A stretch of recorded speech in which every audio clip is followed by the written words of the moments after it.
बिस्मिल्लाहिर्रहमानिर्रहीम। अस्सलाम वालेकुम। कैसे हैं आप? आई होप कि आप सब ठीक होंगे। आज मैं आप लोगों के लिए बहुत ही ज़बरदस्त लच्छा पकौड़े बनाने की रेसिपी लेकर आई हूँ, जो बहुत ही इजी तरीके से हम बनाएंगे और बहुत ही टेस्टी होगी। इसके लिए मैंने आधा किलो आलू लिया, उसको कशर की मदद से कश कर लिया है। बिस्मिल्लाहिर्रहमानिर्रहीम।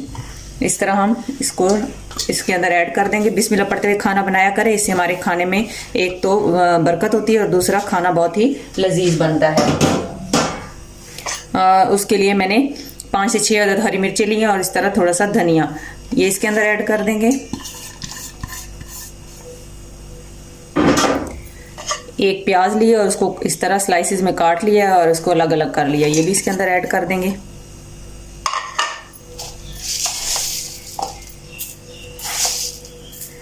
टू टेबलस्पून साबुत खुश्क धनिया है, उसको इस तरह हाथ की मदद से मसल कर इसके अंदर ऐड कर दें। 1 टेबलस्पून अनार दाना है, ये भी इसके अंदर ऐड कर दें।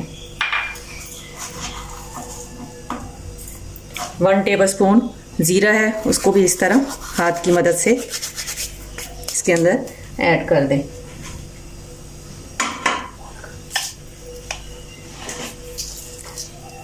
वन टेबलस्पून मैं इसमें धड़ा मिर्च ऐड करूंगी। हाफ टी स्पून मैं इसमें हल्दी पाउडर ऐड करूंगी।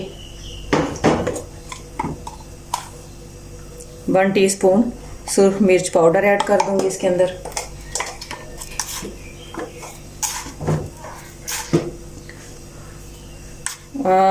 टू टीस्पून मैंने इसमें नमक ऐड कर दिया है। अब हम इस सारी चीज़ों को अच्छे से मिक्स कर लेंगे ताकि सब्जियों ने जो पानी छोड़ना हो वो छोड़ दें। अब मैं इसमें 1 कप के करीब बेसन डालूंगी। बिस्मिल्लाहिर्रहमानिर्रहीम।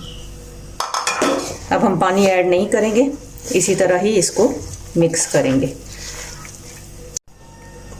बेसन को मैंने इसके अंदर मिक्स कर लिया है। अब मैं इसमें बाइंडिंग के लिए तकरीबन 2 टेबलस्पून कॉर्नफ्लोर ऐड कर दूंगी। अब इसको भी हम इसी तरह इसके अंदर मिक्स कर देंगे, पानी बिल्कुल भी ऐड नहीं करेंगे। इसको अच्छे से मिक्स कर लेंगे, फिर हम इसका नेक्स्ट स्टेप मैं आपको बताती हूँ कि हमने क्या करना है। वीडियो स्टार्ट से एंड तक देखिएगा, कोई भी चीज़ स्किप ना कीजिएगा ताकि आपकी रेसिपी जो है सेम बने। इसी दौरान अगर आप चैनल पर नए हैं तो प्लीज़ चैनल सब्सक्राइब कर दें, बेल आइकन का बटन प्रेस कर लें ताकि हमारी हर नई आने वाली वीडियो का नोटिफिकेशन आपको वक्त पर मिलता रहे। ऐसे मिक्स हो चुका है, अब हम इसको फ्राई करते हैं। जी ये देखिए घी हमारा गर्म हो चुका है। अब हम इसमें पकौड़े जो हैं वो लच्छा पकौड़ा जो है वो बनाना स्टार्ट करेंगे। बिस्मिल्लाहिर्रहमानिर्रहीम। ये जैसे मर्जी डालें, ये बनेंगे लच्छे की तरह ही, क्योंकि इसका हमने मसाला ऐसा ही बनाया। इस तरह मैं सारे पकौड़े डाल लूँगी और फिर हम इसको फ्राई कर लेंगे। अगर इस स्टेज पर आपको ज़रा सी भी रेसिपी अच्छी लग रही हो तो प्लीज़ एक लाइक कर दें।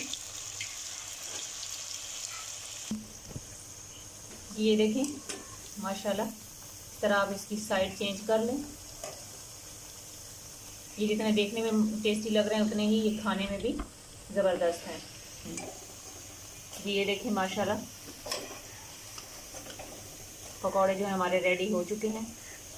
अब ये देखें माशाल्लाह हमारे लच्छा पकौड़े जो हैं वो रेडी हो चुके हैं। इसको आप केचप के साथ, दही की चटनी के साथ जैसे मर्ज़ी खाएं और एंजॉय करें। इफ्तारी पे बनाएं, टी टाइम पे, तो ये बहुत ही ज़बरदस्त एक रेसिपी है और कम खर्च में आप बजट के अंदर रहकर एक ज़बरदस्त चीज़ घर में बना सकते हैं। जहाँ भी रहें खुश रहें, खुशियाँ बांटें, हंसते मुस्कुराते रहें। अल्लाह ताला हमारे मुल्क पर, हमारे घर पर ख़ुसूसी रहम और करम फरमाए, आमीन। अब मैं आप लोगों से इजाज़त चाहती हूँ। अल्लाह हाफिज़।